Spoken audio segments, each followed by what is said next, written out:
today's topic is hooks, React hooks. क्योंकि React native hooks is also based on hooks, so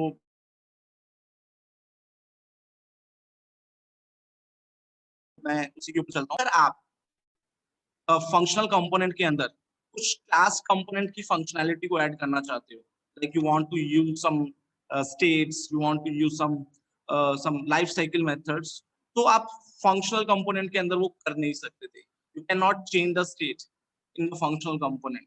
तो क्या करना पड़ता था आपको? फंक्शनल कंपोनेंट से आपको क्लास कंपोनेंट के अंदर स्विच करना पड़ता था। तो आपके पास एक कंस्ट्रेंट था कि नहीं, if you want to update some data, update your current variables, तो आपको क्लास कंपोनेंट के साथ काम करना पड़ता था। हमने भी कुछ ऐसा ही किया था जब हम असाइनमेंट्स पे काम कर रहे थे। सो हमें क्या करना पड़ा था, फंक्शनल कंपोनेंट को हटा के उसकी जगह क्लास कंपोनेंट बनाना पड़ रहा था। तो ये जो प्रॉब्लम हम फेस कर रहे थे, that gonna be removed with the advancement in the React hooks. जब रिएक्ट हुक्स आया इन रिएक्ट वर्जन 16, सो हमें एक पावर मिला कि हम अपने फंक्शनल कंपोनेंट को भी स्टेट कंपोनेंट की तरह यूज कर सकते हैं, स्टेटफुल कंपोनेंट की तरह यूज कर सकते हैं। It means now we can manage the states, we can update our state variables, we can use the component life cycle method in the functional component itself.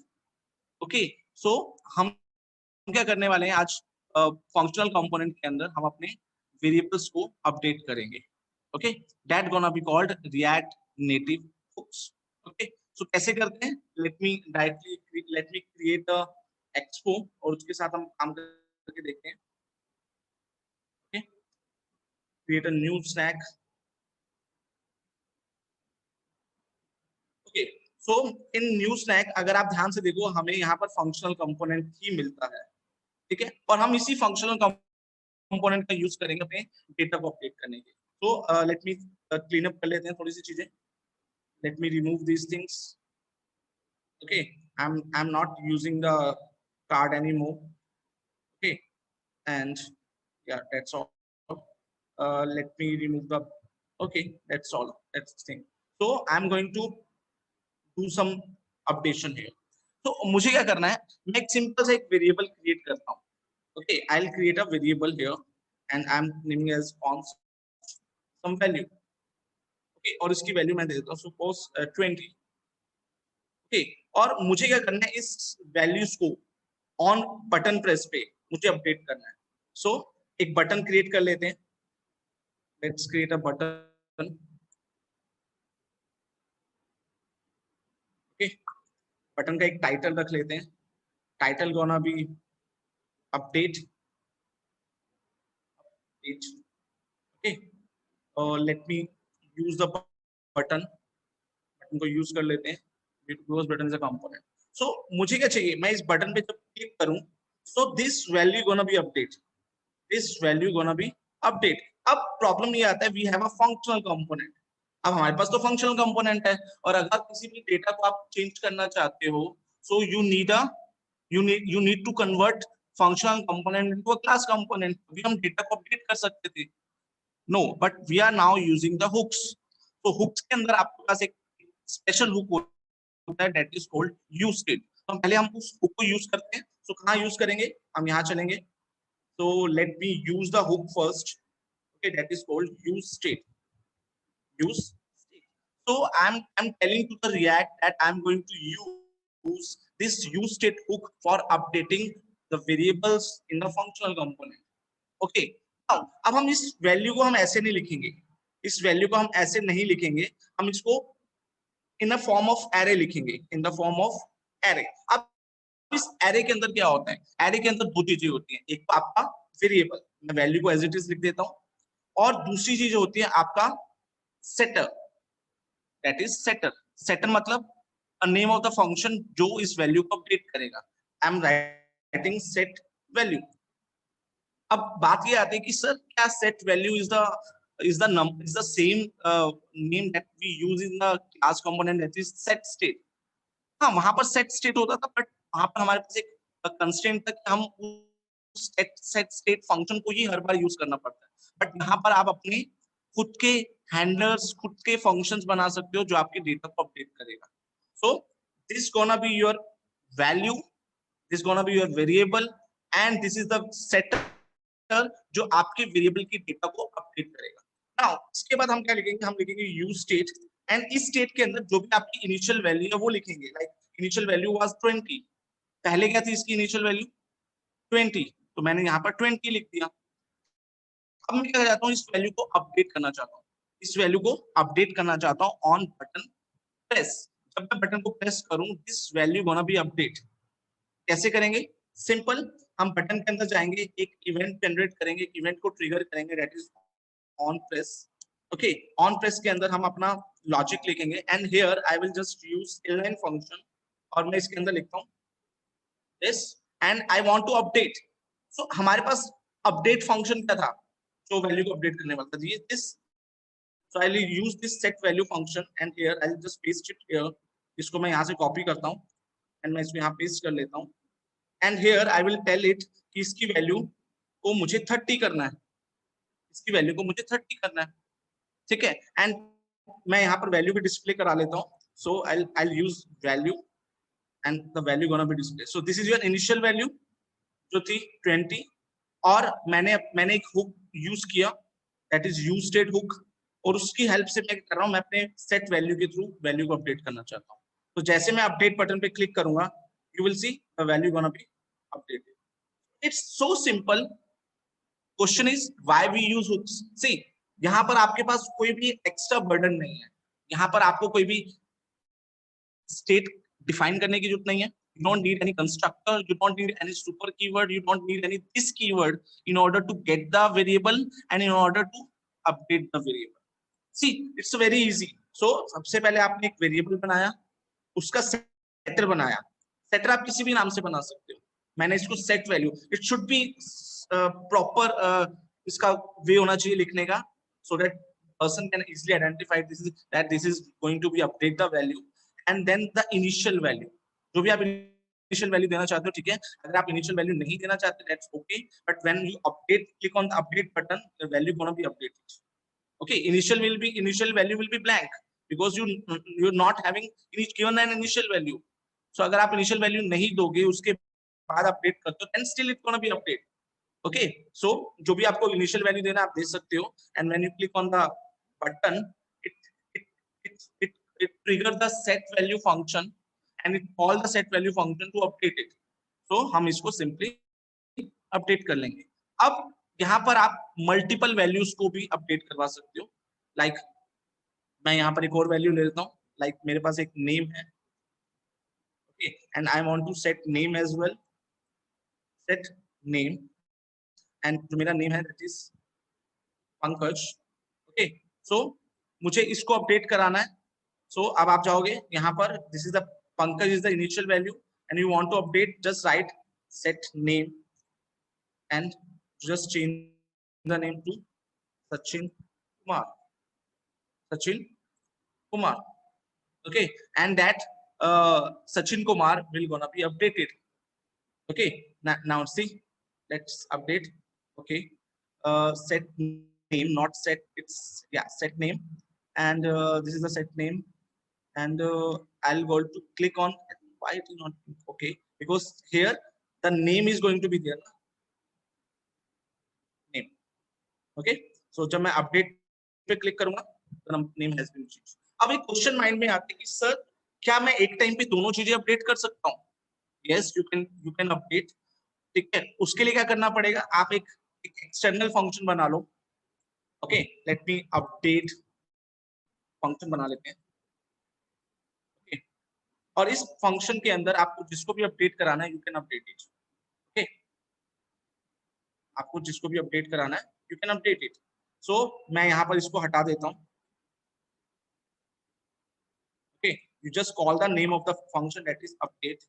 आपको update function को call करना है, and in the update function you can just use like आप set value को update करना चाहते हो, तो set value को update कर सकते हो, like what will be the 20, and next line you can set name as well, and you can set the name as Pankaj Kapoor. Okay, so let me write, हम यहाँ पर दो value ले लेते हैं, one is name and one is value. Okay, values in small letter. तो हमारे पास दो वैल्यूज हैं, 1 and the initial value is Pankaj. So जैसे मैं अपडेट को कॉल करूंगा, it gonna be update. Okay, so see, hooks are very easy and very easy to understand, and there's no additional responsibility with the function. आपको सिर्फ अपने functions के अंदर directly setters को call करना है, and the values that gonna be there, that gonna be updated. Okay, so this is as easy as calling the functions. So hooks are allows us to maintain our variable to stateful. हम उसको variables की भी states को manage कर सकते हैं. Okay, so this is hooks. Okay, so now the next thing is that अगर आपको अपने hooks के अंदर आपको लाइफ साइकिल मेथड्स को कॉल करना है, that is again a very important thing. ठीक है, आपके पास डेटा है, आप उस डेटा पे मतलब जैसे मैंने अपडेट किया and component will update, going to be will update, and mainly तीन हमारे पास फंक्शंस होते हैं जो हम लाइफ साइकिल मेथड्स के साथ यूज करते हैं. One is component did mount, component did update and component unmount, did unmount. So ये मेन तीन लाइफ साइकिल मेथड्स होते हैं. इन लाइफ साइकिल मेथड्स के थ्रू डिफरेंट चीजें काम करवा सकते हैं, एडिशनल फंक्शनैलिटी परफॉर्म कर सकते हैं. तो क्या वो चीजें हम हुक्स के साथ कर सकते हैं? Yes, we can use it. And उसके लिए हमारे पास एक एडिशनल हुक होता है, that is called use state. तो हम यूज स्टेट का यूज करने वाले हैं, use effect, sorry use effect, that is our second hook. So एक यूज इफेक्ट जो ऐसा हमारे पास एक फंक्शन कह लो, एक ऐसा हुक होता है जो आपको एक ही फंक्शन के अंदर आपको तीनों चीजें प्रोवाइड करते हैं. Means it can use component did mount, component did update and component did unmount. ठीक है, सो मैं आपको एक एग्जांपल की हेल्प से एक्सप्लेन करता हूं how this can be used. So सबसे पहले ये हमारे पास एक फंक्शनैलिटी बनी हुई है. ओके, सो या इट्स देयर. तो इसको रखते हैं. हम यहाँ क्या करते हैं, मैं को अभी इस एक फंक्शन के साथ काम करते हैं. Let me easy for that. So हम क्या करने वाले हैं, यूज इफेक्ट का करने वाले हैं यूज. पहले आपको बता दो ये यूज कैसे होता है. सो यूज इफेक्ट के अंदर हमारे पास एक तो आप एक फंक्शनैलिटी परफॉर्म कर सकते हो, फंक्शनैलिटी को परफॉर्म कर सकते हो, और इसका एक ये तरीका होता है. मैं इसको तीन तरीके से लिख सकता हूँ. ओके, सो ये तीनों चीजें एक ही हुक के अंदर हम तीन चीजें अलग अलग परफॉर्म कर सकते हैं. अगर आपका हुक इस फॉर्मेट में होगा, सो इस फॉर्मेट में आप क्या कर सकते हो, कंपोनेंट डिड कंपोनेंट माउंट वाला पार्ट कर कंफर्म कर काम करवा सकते हो. जो कंपोनेंट डिड माउंट वाला काम होता है वो आप इस यूज इफेक्ट के अंदर करा सकते हो. ओके, अगर आपने अपने फंक्शन के अंदर कुछ अपडेट करा है और अपडेट करने पे अगर आपको कुछ एडिशनल फंक्शनैलिटी परफॉर्म करानी है, आप उसमें उसमें इस केस में क्या करोगे, जो भी आपका डेटा है जिसके ऊपर आप अपडेट करवाना चाहते हो कि जब मेरा ये वैल्यू अपडेट हो तो मेरी कंपोनेंट अपडेट कॉल होना चाहिए. मतलब अपडेट कब होगा, जब आपका वेरिएबल अपडेट होता है. Okay, update component did update function तभी कॉल होते हैं जब आपका कोई वेरिएबल अपडेट होता है. तो जो भी आपका वेरिएबल अपडेट होना था वो आप इसके अंदर लिख सकते हो. लाइक वैल्यू मेरी अपडेट होने वाली है, तो जब आप इस फॉर्मेट में अपना यूज बुक लिखोगे, यूज इफेक्ट लिखोगे, तो क्या होगा, कंपोनेंट डिड अपडेट की तरह काम करेगा. Okay, so let's write component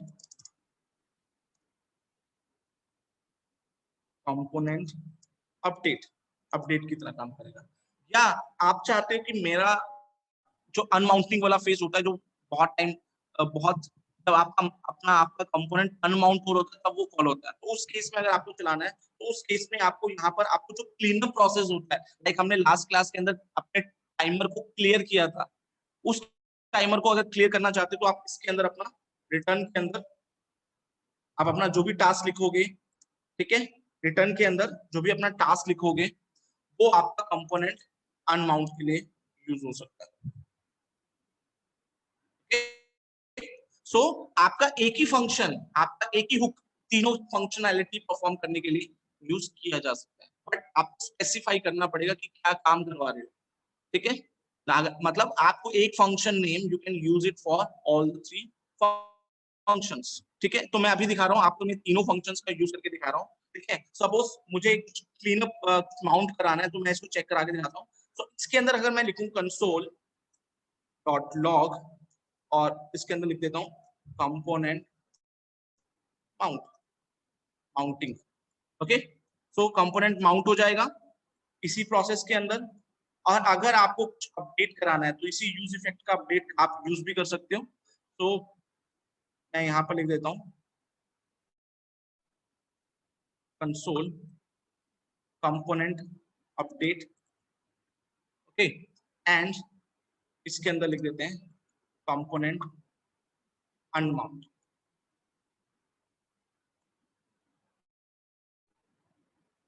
okay, so check करते हैं कि ये काम कर रहा है या नहीं कर रहा। तो let me open the screen, update is not defined, log में चलते हैं, इट्स क्लियर, एप्लीकेशन को रिफ्रेश करते हैं, ठीक, कंपोनेंट माउंट और कंपोनेंट अपडेट, ठीक, अपडेट ऐसे हुआ, कंपोनेंट अपडेट कॉल हुआ, मैं इसको अपडेट करता हूँ, देखो कंपोनेंट अपडेट हो रहा है, ठीक है, जब भी मैं अपडेट करने की कोशिश कर रहा हूँ, ओके, हम कंपोनेंट को अच्छा एक ही बार अपडेट करा रहे हैं, ठीक है, okay, let me do one more thing. हमने एक लास्ट क्लास में हमने एक वो किया था ना, जहां पर हम अपने काउंटर को अपडेट करवा रहे थे, जहां पर हम अपने काउंटर को अपडेट करा रहे थे, लेट्स सी हम उस कोड को थोड़ा सा इसके अंदर इंप्लीमेंट करके देखते हैं कि how we can use that thing, okay.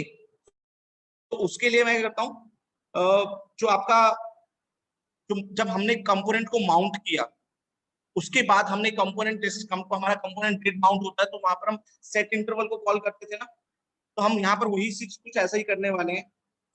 तो see how we can do this, we will use set time out, okay, उस सेट टाइम आउट के अंदर क्या करेंगे, we will call a function जो क्या करेगा, आपकी वैल्यू को अपडेट करेगा, आपकी वैल्यू को अपडेट करेगा। So I will use set value, और मैं क्या कह रहा हूं कि जो भी प्रीवियस वैल्यू थी, जो भी प्रीवियस वैल्यू थी उसके अंदर 10 को ऐड कर दो, and this gonna be update in every 2 second, every 2 second, okay.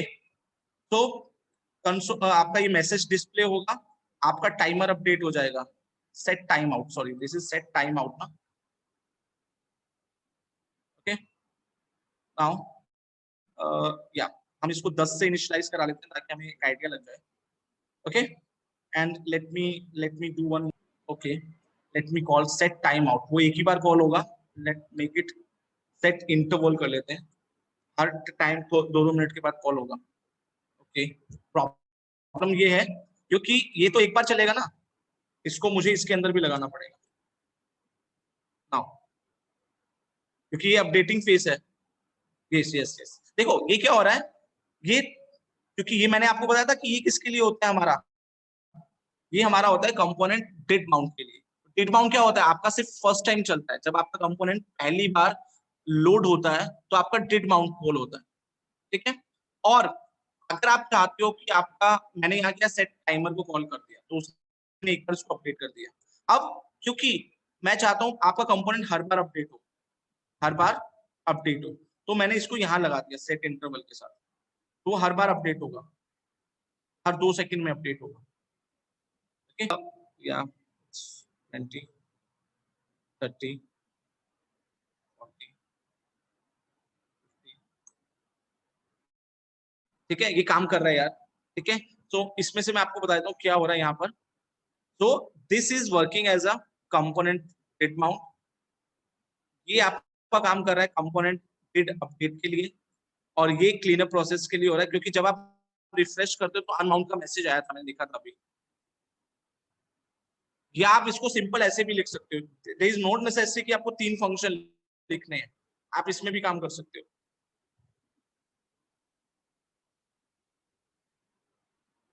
इसका काम क्या हो रहा है, ये इस यूज इफेक्ट का पर्पस क्या है कि आपका टास्क परफॉर्म किया जाए एडिशनल, आपका एडिशनल टास्क परफॉर्म किया जाए, so that gonna be executed, that gonna be executed.